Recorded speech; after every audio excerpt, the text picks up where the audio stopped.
Hey, I just wanted to make a short video to share some news that was really exciting to me.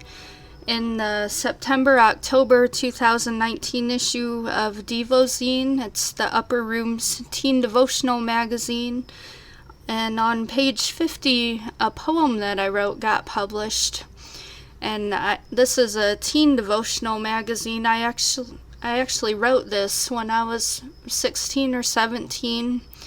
And they don't have a restriction on what age you have to be to submit to their magazine. It's just the magazine is for teenagers. But my testimony is that I just wanted to thank God because I was praying for Him to open up opportunities for me to bear fruit for Him. And I just remember back to when I was really sick, and it just seemed like I would never get better, and it seemed like I could never really do anything for Him, for God, even if I did get better. I'm on the autism spectrum. I'm not good with people. I do my best. Some people would disagree. They would say I do fine, but I'm self-conscious about that, and I can't work, I don't have a husband, I don't have children, and it's like, well, what can I do for God? And He's just opened up these opportunities to discover talents that I didn't really know that I had. And aside from this, I also just found out that I won a photo contest from a picture I took. So that was really exciting too, but in case you probably can't see this very well on the screen, so I'm going to read what's in this magazine. The Bible verse is, He heals the brokenhearted and binds up their wounds. It's Psalm 147:3, the NIV version. The title is Survivor. It has my name, Rebecca Key, Port Clinton, Ohio. And here's the poem. 17 scars are etched into my skin from when I brought the pain outside that burned deep within. I had so much frustration, anger, and fear that I needed more than words or tears. So I did something that I thought I never would, and my bleeding cut said more than words ever could. They said, this is my pain, this is how I cry. Why can't you see that I just want to die? It's a dark secret that most don't understand, but I won't be ashamed that I was scarred by my own hand.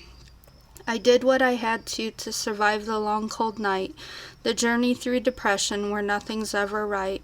But now I've found hope, and I'll put down the blade because I've turned to Jesus and my life is saved. I struggle against the darkness, yet I will not compromise. I have a choice to make, and I choose to rise. To rise above the hopelessness, the anger and despair, to find the inner peace that has become so rare. If you see my scars, don't think of me as someone who's lost her mind. Think of me as a survivor whose courage was hard to find. And then it has a little prayer. God, when I am in pain, when I feel hopeless, angry, and afraid, please help me to remember that I can turn to you for courage.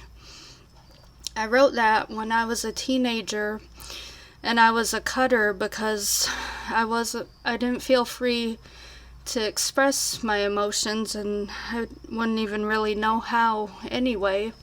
It's one of the traits of autism, but I started cutting, and I never really stopped until I was probably in my late 20s. But the thing is, I was always so depressed.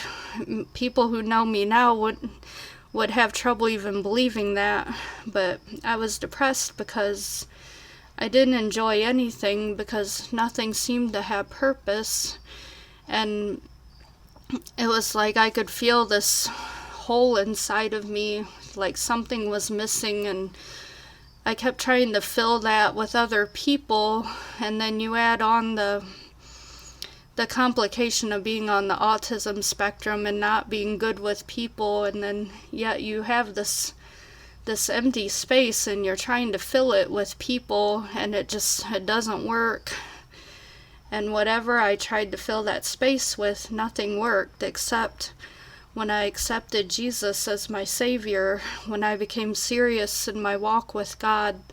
That's what filled that space, and now my life is just so much different. this poem, when I wrote this is how I felt pretty much my entire adulthood, was that level of depression. And sure, it would get better sometimes, but my baseline was pretty much that level of depression. And I'm just really thankful that God filled that space, and that I don't feel that way now. And I'm not saying I'll never be depressed again, but I would hope that I'll always just have the joy and the peace that Jesus has given me, even when things get hard.